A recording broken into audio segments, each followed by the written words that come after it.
Hello కుషికం James, how are you all? ఈరోజు మనము ఆర్గానిక్ కెమిస్ట్రీకి సంబంధించిన జామెట్రికల్ ఐసోమెరిజంలో ఆల్కీన్స్ కి సంబంధించిన జామెట్రికల్ ఐసోమెరిజంకి సంబంధించిన నెక్స్ట్ వీడియో అయితే చూడబోతున్నాము. ఇంతకుముందు వీడియోస్లో మనము ఆల్కీన్స్ కి సంబంధించిన ఇదే జామెట్రికల్ ఐసోమెరిజంలో సిస్ అండ్ ట్రాన్స్ ఐసోమెరిజం గురించి చదివాము. అందులో ఆల్కిన్ కి 2 టైప్స్ ఉన్న మాలిక్యూల్స్ గ్రూప్స్ అటాచ్ అయి ఉన్నవి. ఒకటే వైపు సిస్ అని, ఆపోజిట్ సైడ్ ఉంటే ట్రాన్స్ అని నేర్చుకున్నాం కదా.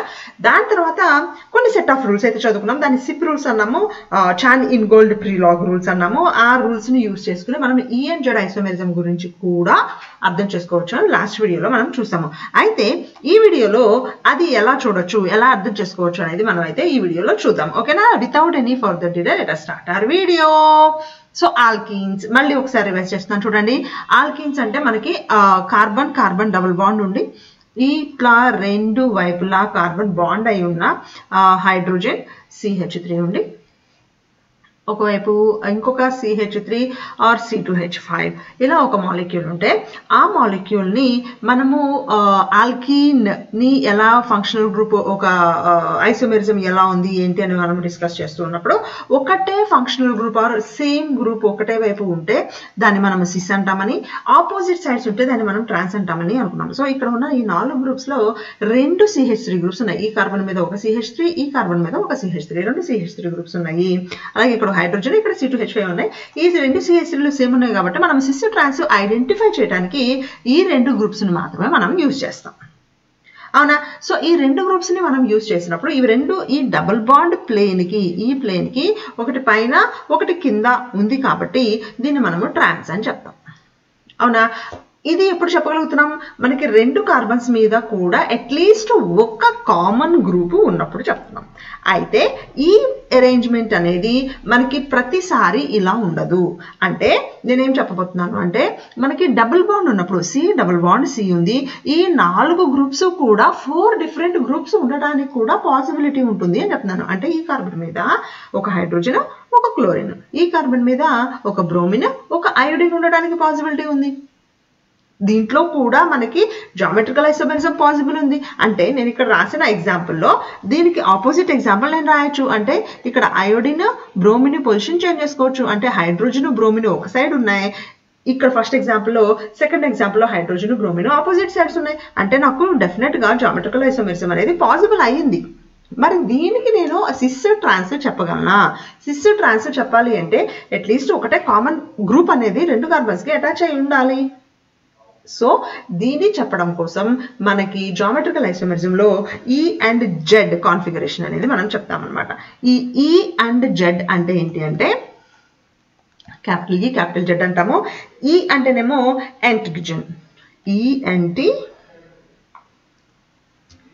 GEGEN. అలాగే జెడ్ అంటే జుస్సా, MMEN. యాంటిజన్ అంటే ఆపోజిట్. అలాగే జెడ్ అంటే సేమ్ ఆర్ టుగెదర్ అని చెప్పచ్చు అనమాట. అంటే ఒకటే ప్రయారిటీ ఉన్నవి. సో ఇక్కడ మనకి ప్రయారిటీ వస్తుంది అనమాట. ఏవైతే మనం ఇంతకుముందు సిప్ రూల్స్ అని చదివామో ఆ సిప్ రూల్స్ ఆఫ్ స్టోరీ మనకి ఇక్కడ అవసరం అవుతుంది. ఎందుకని? ఇక్కడ చూడండి, ఈ కార్బన్కి ఒక హైడ్రోజన్ అటాచ్ అయింది, ఒక క్లోరిన్ అటాచ్ అయింది. ఈ కార్బన్కి ఒక బ్రోమిన్ అటాచ్ అయింది, ఒక అయోడిన్ అటాచ్ అయింది. సో ఇప్పుడు ఈ కార్బన్కి అటాచ్ అయిన ఈ 2 గ్రూప్స్ కి మనం ప్రయారిటీ ఆర్డర్ ఇచ్చుకోవాల్సి ఉంటుంది. సో ప్రయారిటీ ఆర్డర్ ఎలా ఇచ్చాము? సిప్ రూల్స్ ప్రకారం ఫస్ట్ రూల్ ఏంటి? దేనికైతే అటామిక్ నెంబర్ ఎక్కువ ఉంటుందో దానికి ఫస్ట్ ప్రయారిటీ ఇవ్వాలి. సో హైడ్రోజన్ అండ్ క్లోరిన్లో దేనికి ఫస్ట్ ప్రయారిటీ ఇవ్వాలి? క్లోరిన్కి ఫస్ట్ ప్రయారిటీ ఇవ్వాలి, హైడ్రోజన్కి సెకండ్ ప్రయారిటీ వస్తుంది. అలాగే ఈ కార్బన్కి అటాచ్ అయిన ఈ 2 గ్రూప్స్కి కూడా ఫస్ట్ సెకండ్ ప్రయారిటీ ఇవ్వాలి. బ్రోమిన్ అండ్ అయోడిన్స్ లో దేనికి ఎక్కువ అటామిక్ నెంబర్ ఉంది? అయోడిన్ కి ఎక్కువ అటామిక్ నెంబర్ ఉంది. సో దీనికి ఫస్ట్ ప్రయారిటీ, బ్రోమిన్ కి సెకండ్ ప్రయారిటీ. సో ఇప్పుడు మళ్ళీ ఈ లైన్ ని, డబుల్ బాండ్ ఉన్న లైన్ కనుక నేను అబ్జర్వ్ చేస్తే ఫస్ట్ ప్రయారిటీ ఉన్నవి 2 సేమ్ సైడ్ ఉన్నాయి. సేమ్ సైడ్ అంటే ఏ ఐసోమర్? Z isomer. అవునా? సో దీని పేరు రాసేటప్పుడు నేను జెడ్ ఐసోమర్ అని రాస్తాను.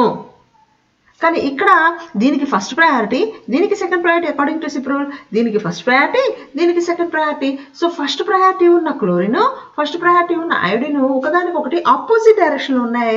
సో ఈ ఐసోమర్ నాకు ఈ ఐసోమర్, క్యాపిటల్ ఈ ఐసోమర్ అవుతుంది. అంటే రెండు డబుల్ బాండెడ్ కార్బన్స్ మీద కూడా సేమ్ గ్రూప్ ఉంటే, సేమ్ గ్రూప్ అటాచ్ అయి ఉంటే సిస్ అండ్ ట్రాన్స్ ఐసోమెరిజం అంటాము. అసలు 4 డిఫరెంట్ గ్రూప్స్ కనుక అటాచ్ అయి ఉంటే అప్పుడు దాన్ని మనము ఈజెడ్ ఐసోమర్ అంటాము. వెరీ గుడ్ మేడం, చాలా బాగా అర్థమైంది.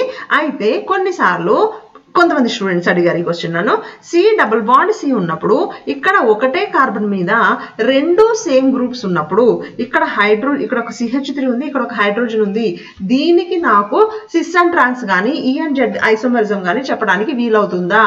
వీలవ్వదు. ఎందుకు వీలవ్వదు? ఈ కార్బన్ మీద నాకు 2 గ్రూప్స్ సేమ్ ఉన్నాయి. ఏ కార్బన్ మీద, ఒకవేళ డబుల్ బాండెడ్ కార్బన్లో ఒక కార్బన్ మీద ఉన్న అటాచ్ అయి ఉన్న 2 గ్రూప్స్ కూడా సేమ్ గ్రూప్స్ అయితే వాటి మధ్యలో మనకి ఐసోమెరిజం పాసిబిలిటీ లేదు. సో సిస్ ట్రాన్స్ ఐసోమెరిజం కానీ ఈ అండ్ జెడ్ ఐసోమెరిజం కానీ మనం ఎప్పుడు చెప్తాము?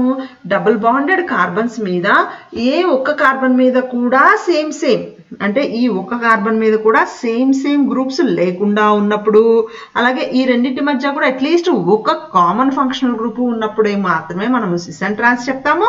అసలు ఒకటి కూడా కామన్ గా లేకుండా 4 డిఫరెంట్ గ్రూప్స్ కి అటాచ్ అయి ఉంటే అప్పుడు మనము ఈ అండ్ జెడ్ ఐసోమెరిజం అనేది చెప్తాము.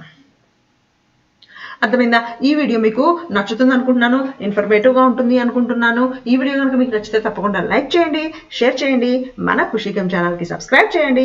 మీకు ఏ టాపిక్ లో డౌట్ ఉంటుందో ఆ టాపిక్ గురించి, ఆ టాపిక్ టైటిల్ కనుక మీరు నాకు మెసేజ్ చేస్తే నేను తప్పకుండా దాని మీద ఒక డీటెయిల్డ్ వీడియో చేసి మీకోసం అప్లోడ్ చేస్తాను. See you with another video. Until then, bye.